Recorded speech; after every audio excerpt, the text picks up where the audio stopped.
I'm your host, Deshaun Jones, reporting on behalf of MB Online. And today we have a special guest from the state of Mississippi that goes by the name of Brooke Floyd. So before we start, I just want to say special thank you to you for clearing out your schedule, because I know it's a lot of work that you do on your time that's being done in Mississippi. So big thank you to you for setting aside some time to allow me to interview you on our platform. Oh, thank you so much for having me, and thank you for sharing our story. Definitely. So to the viewers that's going to watch this on a playback, everybody knows from our platform that we primarily cover a lot of sports topics, hip hop and so forth. But for me, this was a little special, a little intimate for me. Although I live in upstate New York, I have a lot of family in the state of Mississippi in multiple counties. So for me as a black person, it makes me look at what's going on outside of my community, or what's going on, especially in Mississippi, since I have so much family there. So if you're paying attention to the news from black and brown communities, there's a major water crisis that's happening in the state of Mississippi, but I want to be more specific, in Jackson, Mississippi. And being on the outside looking in, I don't think it's getting the attention that it deserves. I think the story needs to be amplified and pushed from major platforms to even smaller platforms like ourselves. This is one of the reasons that I decided to do a little research and reach out to some grassroots movement in Jackson. And we have Brooke Floyd today with us. So for the people that's going to watch this, Mrs. Floyd works with People Advocacy Institute as well as the Jackson People Assembly. So I'm going to give you the floor for a few minutes to allow you to introduce yourself and to talk about the roles that you work with these organizations. All right, thank you. My name is Brooke Floyd. I am a coordinator for Jackson People's Assembly, which is a program underneath the People's Advocacy Institute here in Jackson, Mississippi. And the work that I do, I am responsible for basically helping people get access to information and letting them know what's going on in the community, in government.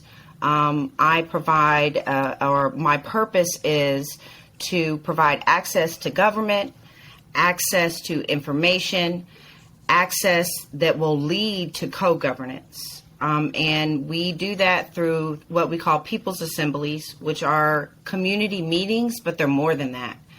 They encourage our community members to come together to discuss the issues that are going on with them in the community, and then to come up with real solutions and actionable items that we can take and make into policy. They have informed almost all of our work through the People's Advocacy Institute.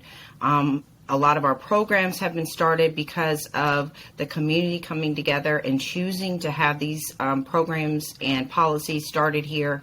And so we're very proud of the work that we do. It is community-led, it's community-driven, it's community-based. And we, everything that we do is informed by the community and based on what the community needs and what the community wants.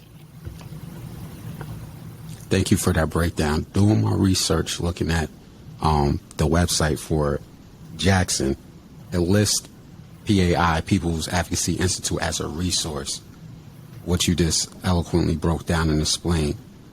Just so we're clear, so how, because I'm on the outside looking in, how do these two work in tandem? Like, are they two of the same arms in the same body? I just wanted to be clear on that. So People's Advocacy Institute is like the main umbrella. Okay. And then Jackson People's Assembly is underneath that.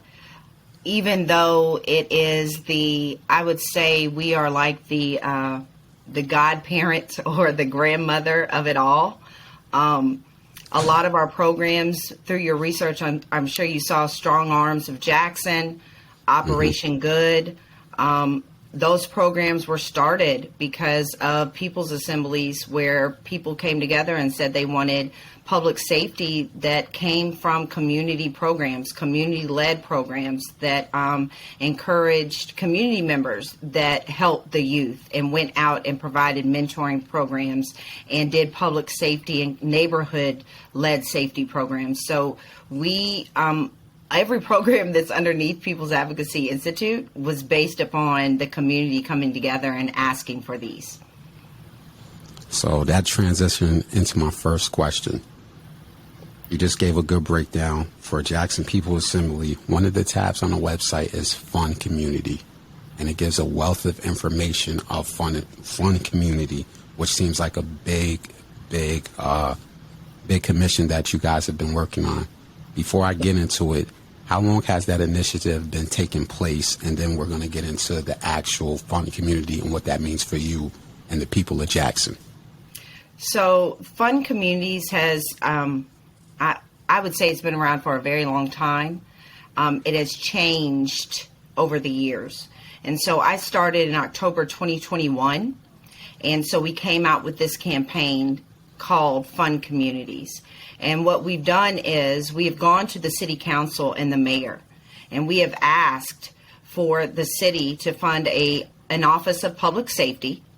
And then we have also asked for them to fund programs for community organizations and neighborhood associations that are already established and already have these, these working relationships with the community members in those neighborhoods, in these areas in Jackson. So we can get violence intervention and prevention programs in those areas, like our Credible Messenger program, which is the Strong Arms of Jackson, or like our Cure Violence program, which is the Operation Good program that we have. We also would love we will establish a common justice model program here, which is a transformative and restorative justice program. We also have asked for funding for domestic violence programming, mentoring programs, more after-school programs, summer camp for our youth. We also want funding for quality housing. We know that, everyone is concerned about violence, but violence comes from a lot of different things. And we have a lot of people in our city, in our state, that are dealing with poverty. And there are a lot of things that go into poverty. We are a state that does not fund education. We do not fund health care. So we refuse to expand Medicaid here. So we have people that are lacking health care. You have people that are lacking food, housing, jobs that pay dignity wages, livable wages, things that can sustain a family. That is not here. And so what we are asking for is, instead of funding and putting all this money into building another jail or putting more police on the street, which we've seen has not stopped the violence, we are asking you to actually put it into preventative things that can stop these things from ever becoming a problem in the first place. I definitely think that's important, coming from the communities that we all come from as Black people across the globe. Speaking of what you're talking about, when we talk about Mississippi, I want to say this state, from my research, is between 30 to 38% African American, but the city of Jackson, which is the capital, is 75 to 80%. Yes, of Black city. And I would say that's an undercount.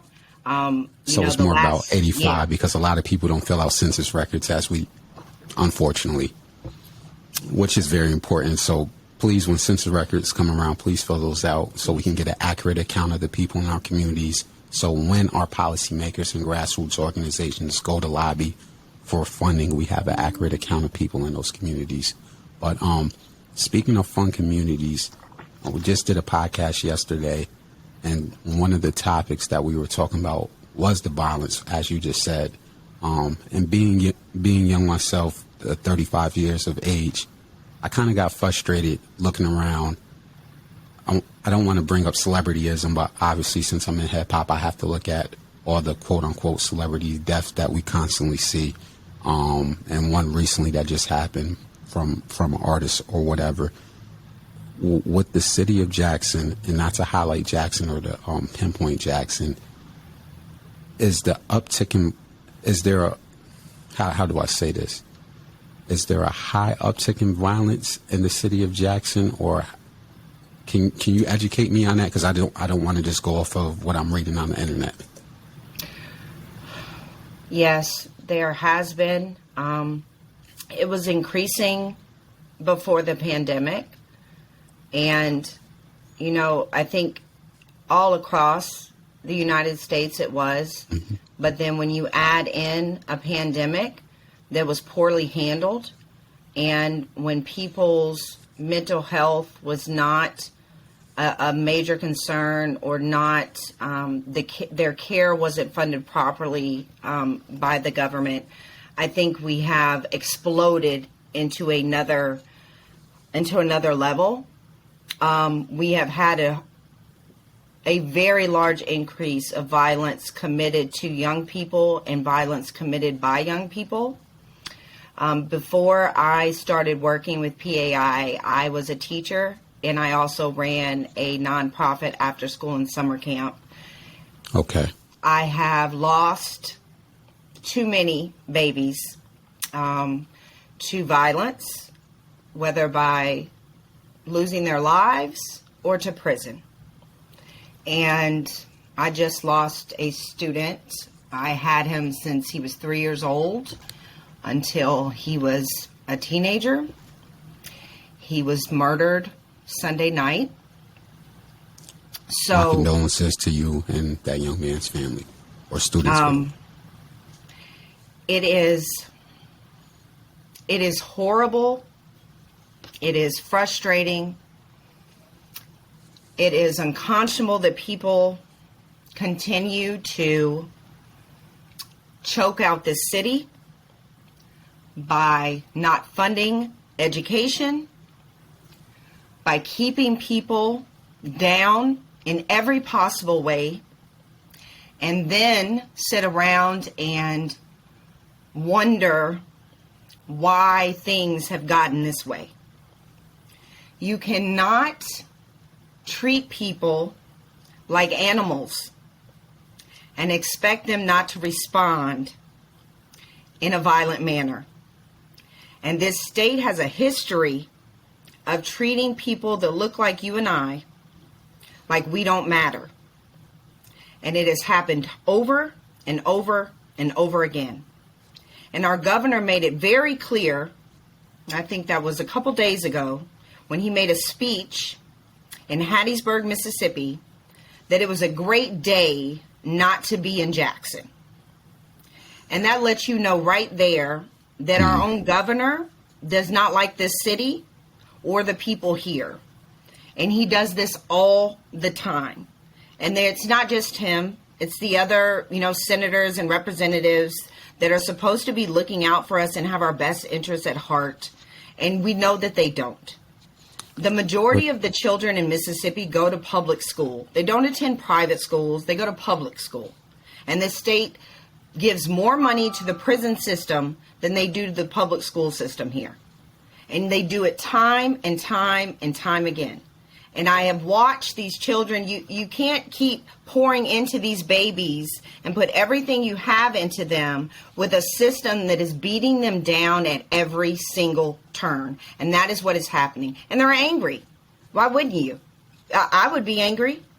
This is a war that has been created by the very people that are acting like they don't know what's happening. Okay. Can I touch a little bit on what you're talking about? Because I want to give people that's going to watch this or listen to this on the playback some context. My family is from the northern part of Mississippi in Lafayette County. My father was born there in 1965. My grandmother was born there in 1945. My family goes all the way on that side back to slavery. I think it's important to give people context, because sometimes when we have these dialogues, people think that we're speaking out of emotion, which we are. But just to give some context on the funding of education, I don't know if you have some statistics, because I know you work with these organizations. Maybe you do. Can you talk about how much money is actually allocated towards education, just that aspect? Well, I can tell you that we are, I think... Where's Mississippi with the rest rating of the country? Yes. So I think Anne E. Casey Foundation just put out their recent report for I think it was 2021, the report that just came out. We were 48 in for the children's well-being. So we've gone up 2 points because we used to be 50th. But I do know that the reason that we've gone up is because of, the teachers and the families that are fighting every day for their children. We had a big push here a couple years ago. It was fund the Mississippi Adequate Education. Okay, that's all it was. We weren't asking for extra. We were asking for the basic funding of public education. The last time that happened was when Haley Barbour was governor. Haley Barbour was governor, for reference, during Katrina. Wow. Okay. That was the last time public education was fully funded in the state of Mississippi.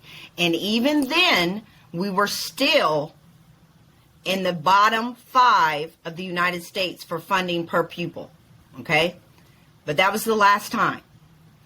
We begged, pleaded. We had a huge campaign. This was in 2016. No, it was before my children were born, so maybe 2015. We were all around the state, everywhere. Please vote for this. Please vote for this. Governor Phil Bryant was the governor at that time. Himself, along with the Republican, people, legislators, representatives, whatever you want to call them, went around and did a campaign to make it so confusing that when you went to vote, people had no idea what they were voting for. They made the choice on the ballot so wordy and so confusing and passed a referendum to make sure that we were not able to have clear wording on that. People wanted to vote to just fund for the basic needs and were still denied that opportunity because they were able to trick people at the ballot. So when people are talking about, well, just go vote, they are setting up roadblocks at every turn in this state so we cannot vote. Want another example? We just changed our state flag and voted for medical marijuana. Because the state overwhelmingly did that, which is something awesome, they went in and took away our rights to pass referendums on our own. They have taken away our initiative process. We no longer have it. The state, the Mississippians, we no longer can do that anymore. So that goes to show you when people are like, oh, well, Mississippi just needs to vote. Y'all don't want to vote. We do vote. They take away our rights at every turn.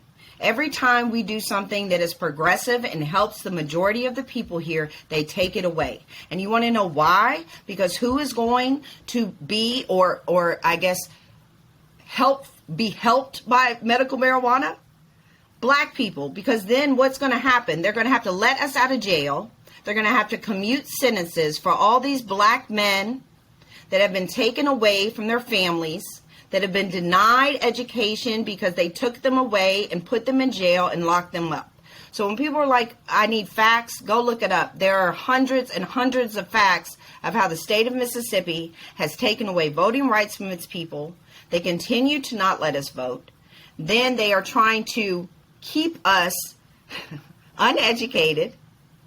They are trying to keep us at every single turn. They are trying to keep us down. And so I do get emotional. People get emotional here because we are fighting to live. We deserve to thrive, just like everyone else. And these babies here, they deserve the chance at success, just like every other child in America deserves. It's just this state has more black people. And that's sad. Just to go in, basically piggyback off your statement, and that's one of the reasons why I wanted to pinpoint and reach out to you guys to collaborate on this interview. Outside of my family being from Mississippi, like there's a saying, if it's happening in Mississippi, you need to pay attention because it can happen to black people everywhere. So, yes. Like one thing I'm going to tell people just real quick, as anecdotal as it might sound, like I just said, my father was born in Mississippi. One thing he always told me as a child, never, like, he used to always tell me, I know you my first generation born in New York, never forget about the South. There's so much that happens there, you know, going into how he had to be born as pretty much in a house because it wasn't safe for people to be born in hospitals down south at that time. But that's a whole nother conversation. That's exactly why I wanted to pinpoint and reach out, because I don't think people in general, especially black people that might live in the North, might live in other states, are paying attention to Mississippi. It's like, oh, it's not my community. So, hey, but going in on Fund the Community, the initiative that you guys are fighting for, how much progress have you made with this initiative, and do you feel like you are gaining ground on it? I know it seems like an uphill battle, but where are you guys at in this process? The mayor has agreed and has done what is necessary to go ahead and create an Office of Public Safety. Wells Fargo granted $1 million in funding for violence prevention and intervention programs, and our mayor designated that to the Office of Public Safety and to the Fund Communities programs that we have asked for. We are still going to the City Council and asking for more funding, because we know in order for every community member in the city to make it and to thrive and to get what they need, that we need more. And we have made it very clear to everyone. I think that's why we have gained support in the community. We don't want the money. This isn't for us. This is for the city. We are asking the city to designate funds for the community. This isn't like when an organization goes to the city council and says, oh, we would like to ask for $350,000 for us to da-da-da. We're not asking for any money. We're asking for the city to designate money and special funds in order for the community to receive the money. And so I think that makes it different. And I think that makes the community members, the people in the city say, okay, wait a minute, they're not asking for the money. So what are they doing then? You know, what's really going on? And we have proven ourselves time and time again, when a crisis happens in Mississippi, we're there. People's Advocacy Institute has been, passing out water since day one. During the ice storm and the winter storm of 2021, we were there giving groceries, helping people in their apartments when they didn't have lights for 3 weeks, bringing people water, making sure that they could get where they needed to go, because people were, we're in the South, so a little bit of snow, we're cut off. Shut the city down. We're done. So we made sure to mobilize and help people and do what we need to do. We work in coalition with a lot of organizations, black and brown, white, black and brown, whoever is willing to do the work and do right by the people. We are there, and we're going to work with you, and we're going to try to help as many people as possible.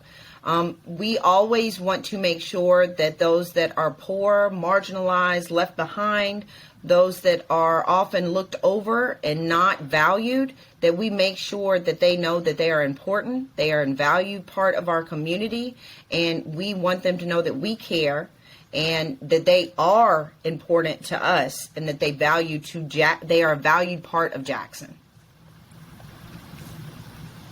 One thing I wanted to touch on was from the People's Advocacy Institute website. I see an interesting tab here, which you broke down in your speech, talking about community-led governance. Can we just spend a little 2 to 5 minutes on this? Because I think it's important. I think in our communities, no matter where you live at, New York, LA, Chicago, down south, there has always been a talk of community-led governance, but sometimes we don't know how to get there. So can you talk about the importance of setting out this initiative how difficult or not difficult it is, and some of the steps that you guys are taking to get there.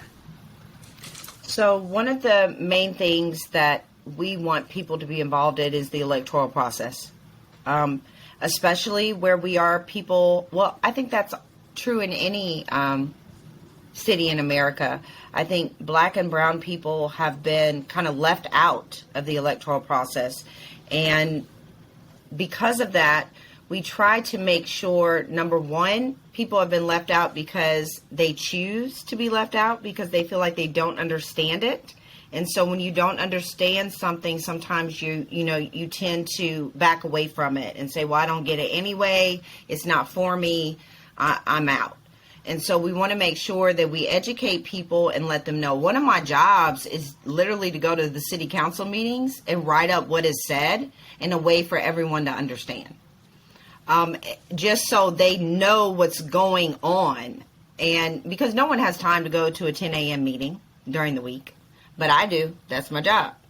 So I can give that information out. The other thing is the government is us. It literally says on what is the Constitution, for us. It's for us. It's by us.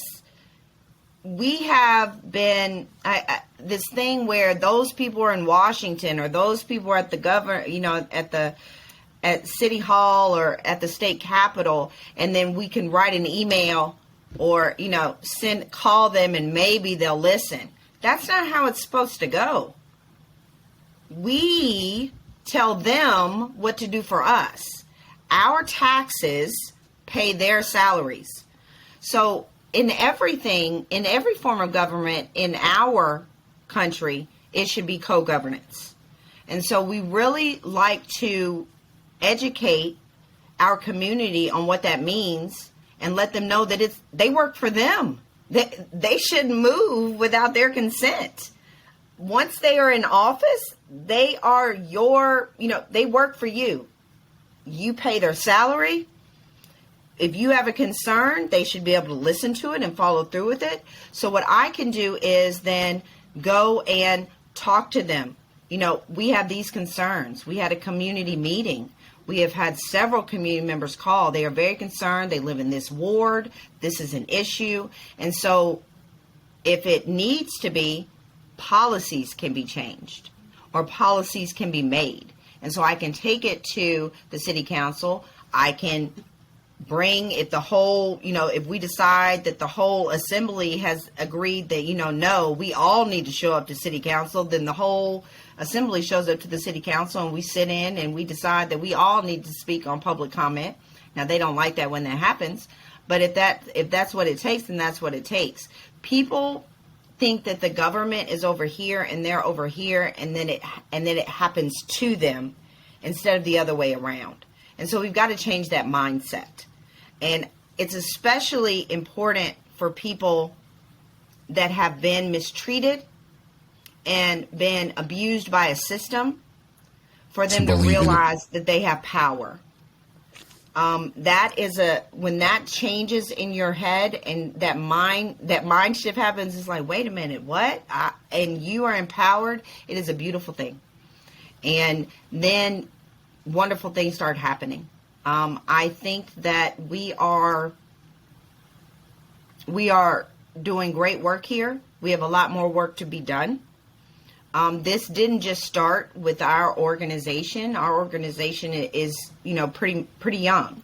The first Mayor Lumumba, Chokwe Lumumba, Senior, I'll call him Senior. He wasn't really Senior, but the first Mayor Lumumba, he did People's Assemblies when he was on city council originally, and, did not move unless his assembly in his ward, told him what was going on and what they wanted him to do and how they wanted him to vote. And I think, especially in our culture, that is a big thing. This is not something new. I think it was at West Lowndes, Alabama. They used to have people's assemblies all the time. They were some of the first ones in America. This is nothing new. We have gone away from this where our community informed our leaders into where our leaders are informing the community. And that is backwards. I think it's very important what you're doing, giving a political education to your community. As being young myself, any piece of politics that I can be educated on is very helpful, because as you said, sometimes we don't know what power that we hold. So when I was doing my research leading up to this interview, one thing that I saw that was helpful was the PAI news updates that you guys do, where you gave an update on what's going on in community, what the local politicians are doing, and what call to actions.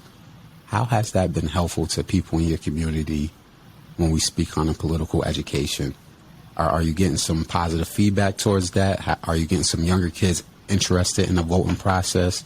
How has that basically helped your cause in giving a political education to Jackson? So the PAI News has done things for our community, number one, that are not, I would say, are not literacy, our big literacy people. You know, you have one section of society that loves to read.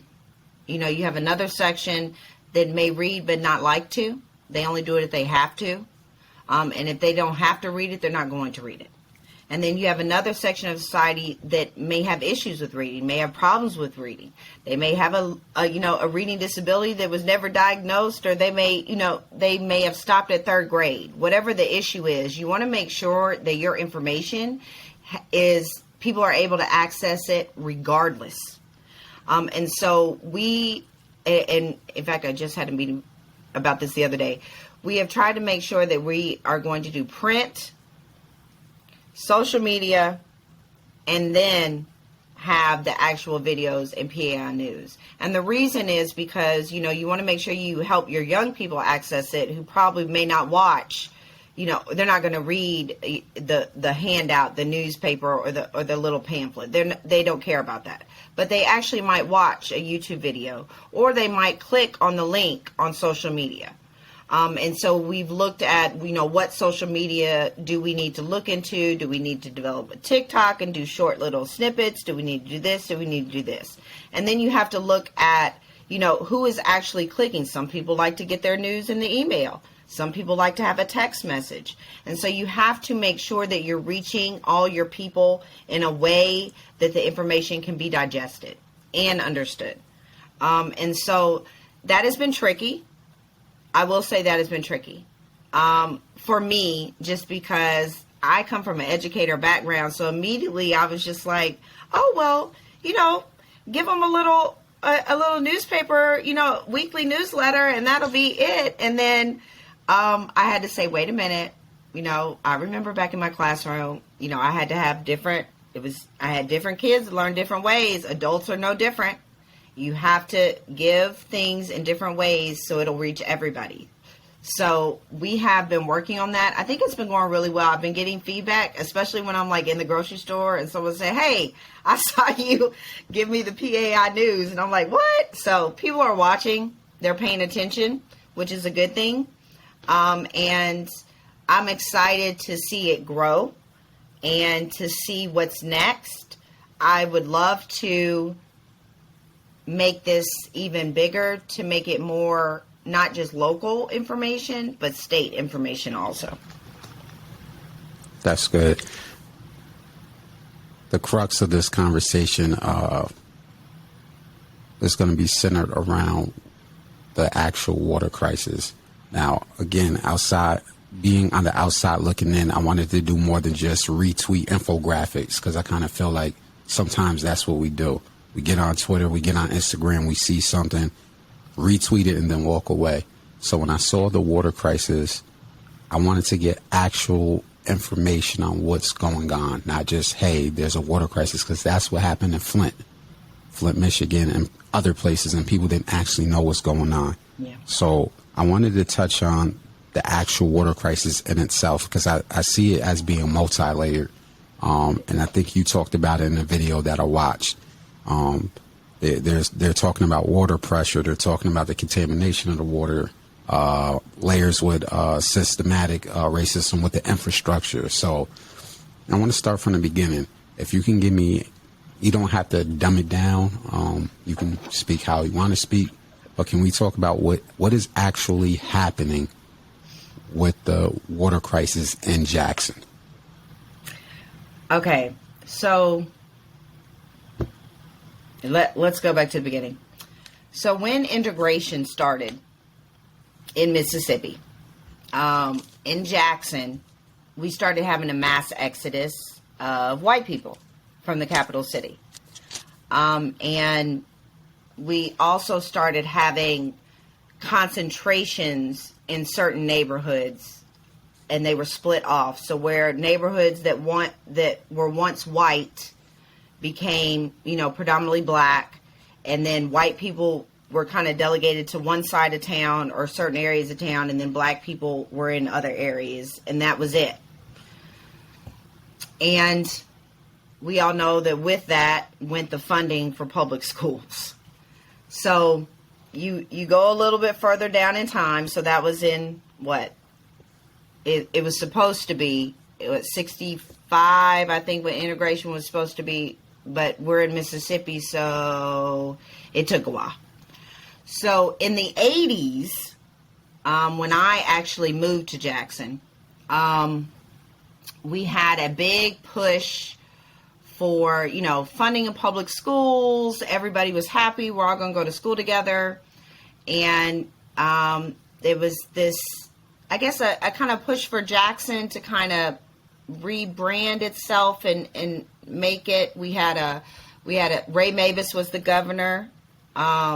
We had a Democrat mayor. A Democrat for our governor, Secretary of State. We were hitting on it. A lot of things were getting funded. It was awesome. So at that time, it began like this thing of, hey, infrastructure in Jackson is kind of old. We might need to get it fixed. At that time, we had a white mayor. I think it was Dale Danks. And the thing was, the only way that they saw that was going to be fixed was to raise taxes. And the citizens were like, no. So next mayor comes in, another white mayor, another Democrat, Kane Ditto. Same problem. Okay. Now during all this time now in Jackson, people boiled their water even then. Wow. My grandmother, I used to come and visit. I moved here in 86, 87. Before I even moved here, my grandmother boiled her water in Jackson, Mississippi. And my that's always been a thing for Jackson. It's always been a thing. My uncles and aunt and my daddy went together and bought my grandmother and had water delivered to her. Kentwood water was delivered to her every 2 weeks since I was a little girl. So I moved here in 86, 87. Kane Ditto was the mayor. He still said it then. We're going to have to fix this water, everybody. And, we need to raise taxes, but nobody wanted to raise taxes. Okay? That was not going to be it.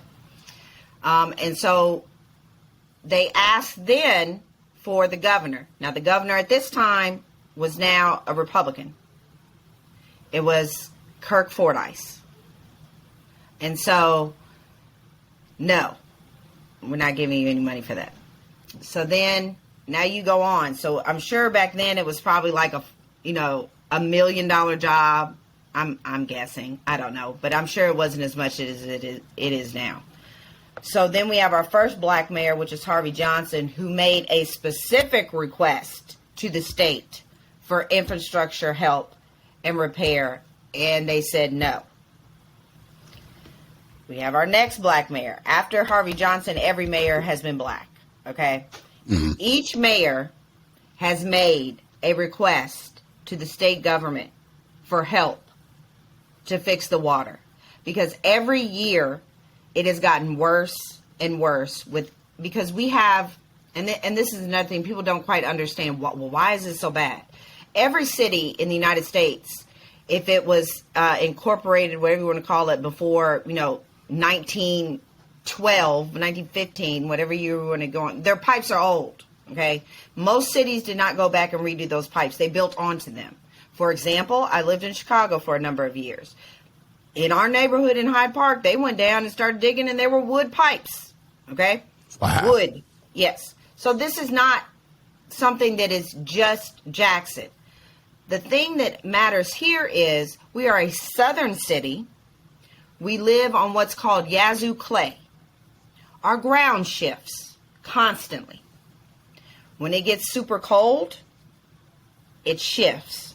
When it gets super hot, it shifts. Climate change, which so many of my fellow Mississippians have denied, has made these increasing temperatures and the varying degrees so much more extreme. So in the winter, whereas before we had a winter storm that was severe every 7 years, we are now having one every year, where we are having days that are below freezing. That's not normal here. So our pipes are bursting like this is unprecedented. You know, when I was a little kid, we used to pray for snow. Like, please, snow, please. My kids have seen snow every year since they've been born. They were born in 2016. That's not normal for Mississippi. Okay? So all these things are building and building and building. So now what probably was like $1 million or $2 million job, maybe five, I'll give it five, in the 80s, has now ballooned into $1 billion job because it has been passed down the road repeatedly. Now, when the first mayor, Lumumba, was in office, we all voted. The whole city came together. We asked for a 1% sales hike. We said we will tax ourselves more to fix our water. Okay, because we were tired of schools closing down. We were tired of our roads being horrible here because, you know, you would be riding down the street, huge potholes where the ground just opened up because the road is just split open from pipes, but it's ridiculous. So we were tired of our homes being messed up. My house was built in 1954. I bought this house in 2008. I have spent probably $30,000 in pipes and plumbing just to live here, not because we were doing upgrades. We were just trying to make sure it didn't flood again it's horrible. And we taxed ourselves. After Mr. Lumumba passed away, the next mayor came in, and the governor, Phil Bryant, who is now also in the welfare TANF scandal, came down and basically was like, oh, y'all don't need to handle that money on your own. I'm going to appoint a state board commission that's going to oversee your 1% sales tax money, and then they will decide how you can spend and when you can spend the money on your on the repairs. So we aren't even allowed to spend the money that we voted for on the repairs that we need. And see, they have not even that information. There are so many people in this city right now that think that the city council and the mayor are not using the money that they have, or that they've stolen it, because they don't even realize that the state government took the power away from the city council and the mayor to even use that money to do the repairs. I'm glad you brought that up, because that was going to lead into one of my questions. I watched the current mayor, I want to pronounce his name correctly, Lumumba? Yes. If I'm pronouncing his last name correctly. Yes. Appear on black media with the Roland Martin show about, I want to say, a week ago, and it was very informative. And one of the questions that was asked, and I'm going to paraphrase it. I think it was Professor George Carr that asked the question. It was in reference to a New York Times article about the federal government giving money to the state and how the state allocated it to his city. So I guess the question that was asked, does the mayor feel blocked in applying for funding? Because I guess they have to apply for the funding with the state, which goes into what you were talking about. Do you feel like there's roadblocks set in place to make it look like he's not doing his job? Oh, yes. I think that the state is choking the city out because they do not like that we are predominantly black now and that we are the capital city. They do not like that we have a progressive mayor. They were already mad that we had a Democrat way back in the 80s, and that, it was a liberal white man. As soon as we got, a black Democrat in office, they have been upset ever since. Mayor Lumumba, the first Mayor Lumumba, and now this Mayor Lumumba, they cannot stand the fact that they are in office, because they make you proud to be black. I mean, that's literally what it is. They are upset that they are, proud of who they are, where they come from, and they are not going to bow down to this racist leadership that the state has continued to try to hold over the city of Jackson. And they are literally just doing it because we are here. But see, where they messed up this time is the water is not just affecting the black people in this city. It's affecting everybody. It's affecting everyone. White people, black people, poor people, rich people, middle class people, brown people, Asian people, whoever you are, you didn't have water. And then you went on TV and you thought you were going to embarrass our mayor by talking, well, the mayor needs to whatever, and I don't know what they're doing over there. You knew what was going on. And that's one of the things, sorry not to cut you off, but that's one of the things that he mentioned on the Roland Martin show. Salute to Roland Martin for doing that interview. One thing he said was he'd been sounding the alarm for 2 years. Like, I kept hearing him say that this isn't something that I'm just now bringing up because it's a hot topic on social media. He said, for the last 2 years through legislation, I've been trying to ring the bell on this. And that's one thing that I wanted to highlight that he said on the Roland Martin show. Going into something you said about the water crisis affecting everybody, no matter what your race, ethnicity was. One thing that I saw that you said on the PAI news updates, you brought attention to how the water is affecting people who are going through pregnancies. You brought attention to how this is affecting the kids because schools are closing down due to water and sewage problems. How can you briefly elaborate on what are some of the things that you saw with those issues, maybe with people around you, friends or family, or just everyday occurrences in the community? Well, this past time we were out of school for a week, okay? And because of COVID and pandemic funds, everybody pretty much had, a virtual option. My children were at home, and, it's not as hard on me as it is on others because I was a teacher. My mother was a teacher. So that's okay for me. But let's see, in 2018, these kids, that was before the pandemic, mm-hmm. They did not go back from winter break till almost Valentine's Day. They had 2 months off? Yes. There was no virtual school then. And that was because the water, the pipes kept freezing, they kept busting. This was happening even in 2018 with the school issue, with them being, wow. They were out for they were supposed to come back the 6th of January. They did not come back till the first week of February. And so where I worked before, I was literally driving around in a van, taking food to families, taking water to families, taking books, enrichment activities, because there was no concept of what there is now of making sure that kids have learning or the school prepares things for you to have when you're out that long. Now, the school was doing lunches and stuff, don't get me wrong, and they had enrichment packets, but it's not like now where there's actually school. like, virtual school is there and here's your homework and all that. That wasn't a thing yet. And so this is something that this city has been dealing with and struggling with for a very long time.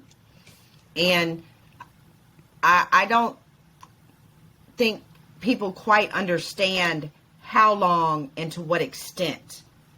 Our restaurants, our businesses, those are revenue to our city. So we have lost businesses because of this in years prior to this. This was 1 week.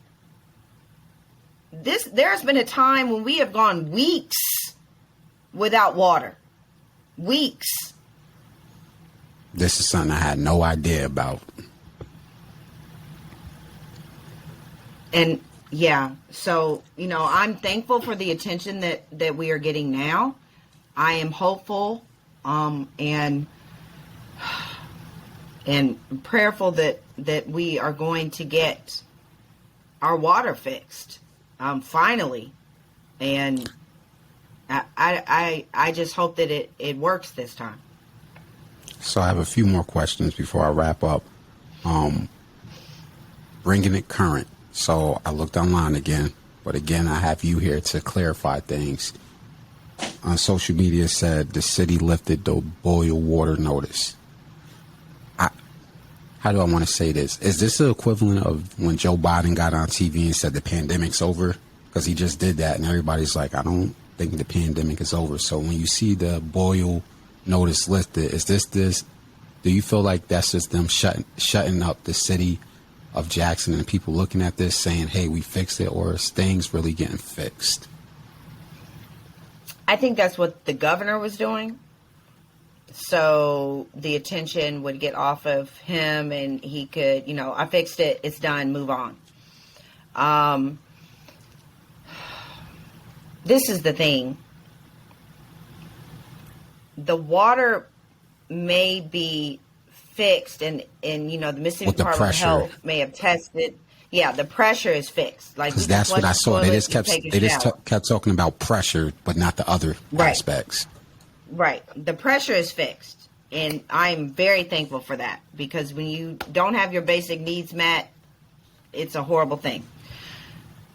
What I do know is, from my experience, when I was pregnant with my babies, the doctor said, do not drink Jackson's water. This was in 2016. Do not drink that water while you're pregnant. That's what the doctors were telling you and other women in the community? That's what the doctor told me then. Wow. Yes, because lead was in the water, because our pipes are so old. And so even though that boil water notice has been lifted, my 6-year-old twins are not drinking that water, because lead and copper in a growing brain is not a good combination. It can cause developmental delays. It can cause brain issues and, issues with their body growth. All types of things can happen. And so I'm not going to do it. I tested my water myself. There was some acidity in it, and the lead and the copper was low. It was still higher than I would like. But I've had $30,000 worth of pipe work too, so it better be close to perfect. But I still am not. My thing is, though, all these pipes that this water is running through to my house, I'm not. They're not drinking it, and they've never drank it since they were born. They brush their teeth with bottled water since they started brushing their teeth. We just don't do it. I made their formula with bottled water. And I really think that, most of the people that I distributed water to today, when at the water distribution site, a lot of them were mamas and daddies with babies and elderly people that, have to take medicine. And those are the people that these type of things would affect. So I will continue to pass out water to them, because I completely agree. I didn't drink it before the boil water notice came on. So, hey. This conversation is very enlightening, because it's sounding very similar to what the people in Flint, Michigan went through with their situation.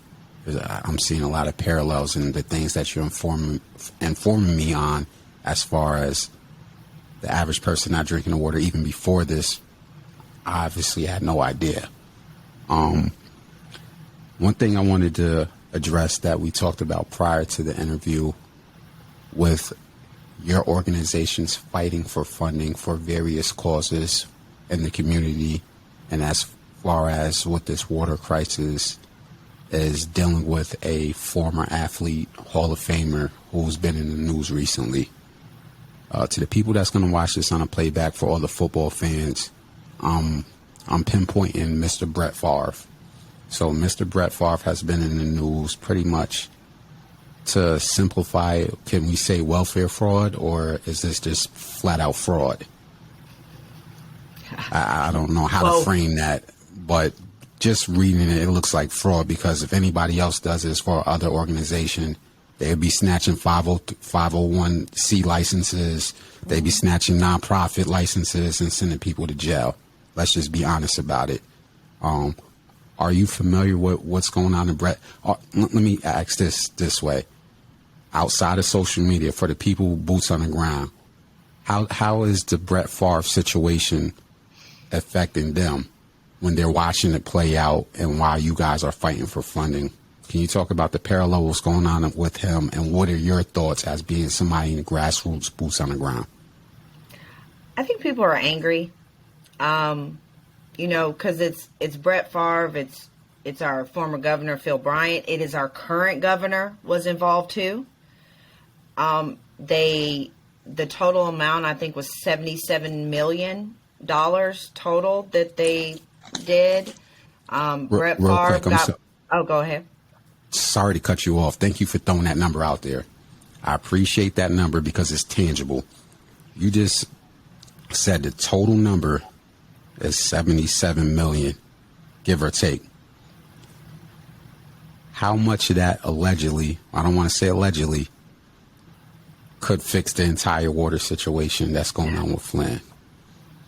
Like 10 million, because you when we first started talking, you said the problem in the 80s maybe 5 million. So with inflation, let's bump it up to 10 or 15 million. So basically, the fraud that they got away with could have fixed the whole infrastructure problem 3 times over, give or take.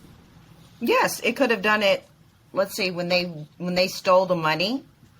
So was that probably 4 years ago when they were stealing it and we just weren't aware of it?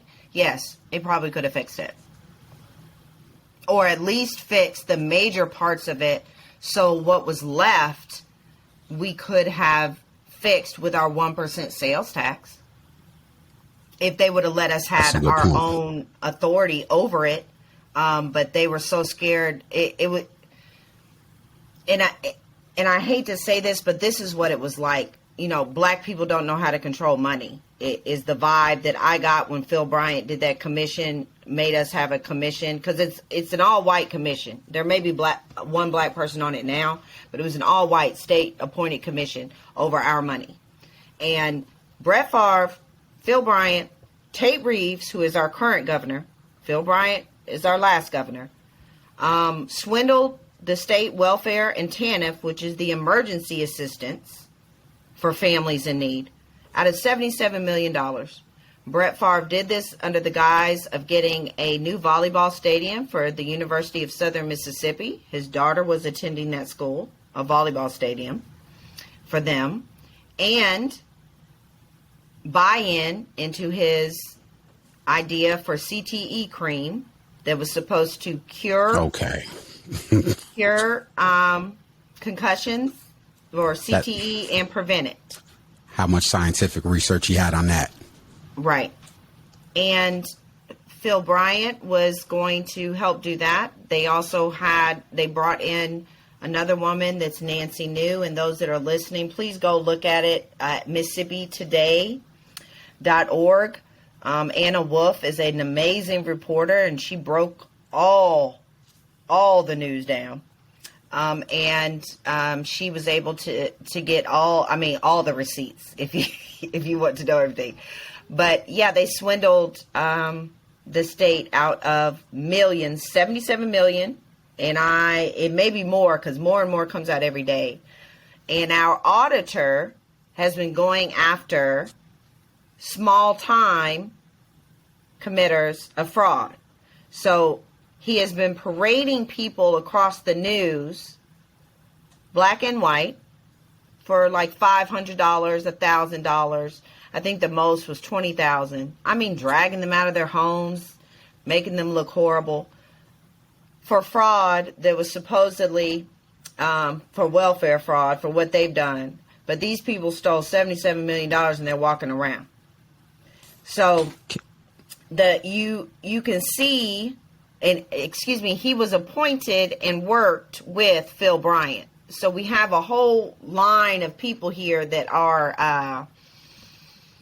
I guess, given free range with government money to do what they please, while we are the poorest state in the union. Can I interject briefly? That's very interesting because speaking of governance and accountability or lack of accountability, we saw this play out in real time with another mayor in another black district. Does Kwame Kilpatrick ring a bell to anybody in Detroit? Does anybody know the consequences he suffered? And I'm not here to take anybody's side, right or wrong, but he was held accountable. He was sent to jail. And there's other stuff that I know. I know that conversation is multi-layered. I'm not going to get into it, but I just saw what they did to Kwame Kilpatrick. So, like I said, I didn't want to cut you off. I wanted to throw that in there. What kind they of took everything from him. What would let me ask this, because I have a few more questions before we wrap up. What kind of accountability would the citizens of Jackson like to see in this situation? Number one, pay back the money, and number two, go to jail. And that's everybody, Brett Favre, everybody you name. Yes, they need to go to jail. Black people in this city have gone to jail for far, far less. Probably for grams of marijuana. Yes. That's a whole nother conversation. Yes. Oh, for less than that, for non-payment of child support for 2 months, for you name the outlandish things that people go to jail for in the state of Mississippi, and I guarantee you I can find somebody that's gone to jail that's black that's gone to jail for it. So they need to go to prison, not just jail. They need to go to prison for a long time. Good correction. And they need to pay back the money. If that does happen, do you feel like that can be a way? Could that be an initiative for the programs that you work with, if the money is paid back, to use that money for the city of Jackson for the purposes of which we talked about in this discussion?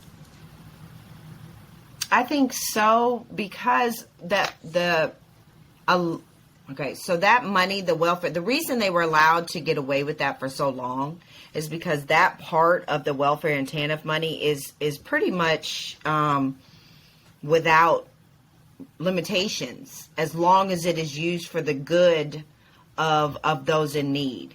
And so there aren't really that many rules for it. So there are a lot of great programs that were funded with that money that, because of these people's transgressions, whatever you want to call it, have been put on hold now. And so what they did is the current governor went, and the current lawmakers decided, oh, well, since we can't figure out what's going on, this is before the story broke, of course, we're just going to stop all TANF funding. No one gets any TANF money.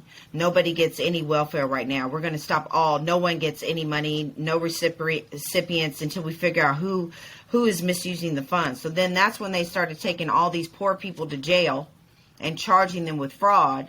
And now we find out 2 years later that they were stealing it.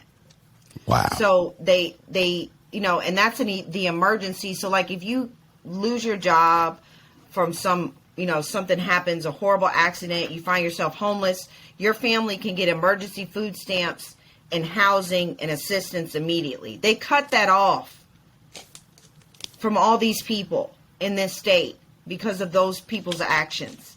And they knew that. That is what bothers me the most, because I worked with so many people that were living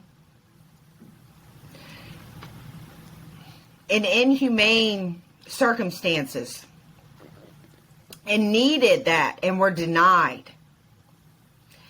And now to know the reason they were denied is because these people were buying trucks for people and buying creams that don't work and getting a new volleyball stadium. And it is, I don't even have a, I mean, that's the most despicable thing that that a human can do to people. I don't even have words for it. Like I said, I wanted to talk about that because I felt like that intersect with the conversation that we have with the water crisis. One question that I have, because we went over a lot of the causes and things that are happening. For the people that's going to watch this that live outside of Jackson, that live outside of Mississippi, what are some action steps that we can take outside of social media? Whether it's donating, whether it's getting the word out, what do you think are some productive call to action items that people like myself and other people can do to assist for the people that's on the ground? Well, one of the things that we are trying to do is raise money so we can buy every household filters that filter out lead, that filter out turbidity. That was one of the reasons that we went on the boil water notice in the first place, earlier in, I think it was at the end of July. Another thing that we are trying to do is raise money so everyone can get a water testing kit for their home. We also pass out water every day. We've been accepting donations, so you can look at jacksonpeoplesassembly.org. You can also go to People's Advocacy Institute and look at our website. The links are there. You can also just share. The thing is, and just talk about it. There are multiple cities in this state and towns in this state that don't have clean water. We are not the only one. We are the one whose system failed first. There are other cities and towns in this state who have brown water. They have stuff floating in their water. Their water has been horrible for years, and the state is not helping them either. And they are predominantly black cities. Real quick, I like that you said that. Can we just let it out? Do you have a couple of those cities off your head to name? I can name a few right now. Okay, because I have, and the reason why I asked, why I'm being so specific, is because, again, I live in the North, but got family in Oxford by Ole Miss, got family in Waynesboro, Gulfport. I got a family in a few, so if you could just name a few, that'd be helpful. Moss Point, Mississippi, which is on the coast. That's right by Gulfport. Mm-hmm. Moss Point's water. I don't even know if it's the whole city, but at least half the city's water is. You don't drink it. Let's see. Is it Greenville, Mississippi's water is not okay. And I know Hattiesburg asked for, now I'm not sure about their quality, but Hattiesburg asked for infrastructure money and did not receive the amount that they asked for either. So there were not just Jackson, but 5 other cities that needed a major overhaul of our infrastructure.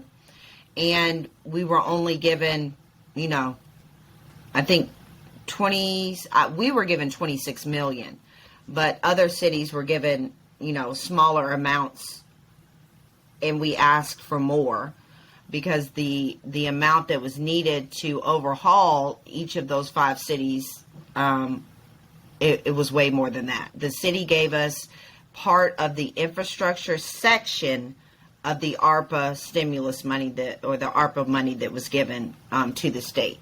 So it has been, and I think that it's kind of getting lost in this because everyone's like Jackson, and well, why is this happening to you all? And what, maybe you didn't do this. There are other cities in the state that need help. I think that's very important for you to point out. Oh, go ahead. And they're predominantly black cities. and they're or poor cities. So that's another thing. It's not just all black. There are poor cities and towns in the state that have been treated poorly too, and their water is not good. And it's not okay. They are living with brown water and things floating in their water and have been living like this just as long as Jackson. So, follow-up question before we wrap this up. What's next for you? What's next for the People's Advocacy Institute and the work that you're doing? I am trying to learn everything I can to change policy, not just at the city level, but at the state level. I am working on, letting people know, giving them access to information, making sure that people are, getting the information on time, making sure they are getting to the resources. That's another problem. People are being left out from the resources, with same thing with the TANF and welfare thing. We had RAMP here, for instance, which was part of the federal government's, COVID relief money for rental assistance. Well, our governor said that kept people from working, so he cut it off on August 15th. So now we're going to have an influx of people that are going to be evicted, is what's going to happen. And so right now I have been working with several community members, trying to, get them stable housing so they can stay in their homes, number one, and trying to figure out, how can we, stop this? Our organizations, our community organizations are stretched to our limit right now, okay? Because on August 15th, that ended. So you have people that were waiting on funding, and the governor said it was coming. It still hasn't come. The people that were approved still didn't get their money. And so their landlords or their, leasing office or whoever is like, where's my money? Well, no one's answering the phone because the governor shut down the office. So there are people that are scared, and rightfully so, that they are going to lose their homes. And so this is a concern of mine and many, because our local orgs and nonprofits, there's only so much money you have to give people Exactly. so they can stay in their home. And we're concerned now that we're going to have a large amount of people that are about to be evicted. So that is something that is, weighing on our hearts. I hope to have a public housing assembly soon, so we can talk to the community about how we can maybe, keep this from happening, or at least help people not be homeless. And we're going to have a water community meeting next week with the city to kind of update them on the information, what's going on. And so we're just going to keep working and fighting to make sure that all these babies in this city can thrive. And that is my mission and my goal, and I'm not going to stop until they do. Well, like I said in the beginning of this discussion, I definitely want to thank you for taking time out your schedule. I know how hard it is when you're doing the work, boots on the ground. You have your own self, your own mental health. You have your babies, and you got the people in the community. So just sitting down, taking time out to talk to me, I definitely appreciate it. This conversation was very informative. And on my side, I'm going to continue to reach out to you and whoever else at your organizations that would like to take time out in the future, because this is not going to be a one-time interview. Like, I probably would like to reach out once a month to continue to get an update, not just on the water, but especially what you just said, because that's something I didn't know. You just educated me on something, because real quick, for the people that don't know, the housing crisis is about to get bad for us. And I don't think people understand. You see Bank of America throwing out these tools, no money down, and I don't think people understand what's about to happen. We can look at what our brothers and sisters are going through in California. Now, just imagine in Jackson, Mississippi, where there's already poor, poverty, and we're having a water issue. So I definitely probably going to follow up with you in a couple weeks in October on that issue and have another conversation. To the people of Jackson and overall to the state of Mississippi, my heart is definitely with all of you. I'm going to continue to pray. I'm going to donate. I'm going to advocate. I'm going to share anything that I can to educate our community on this, because we have to be in this together.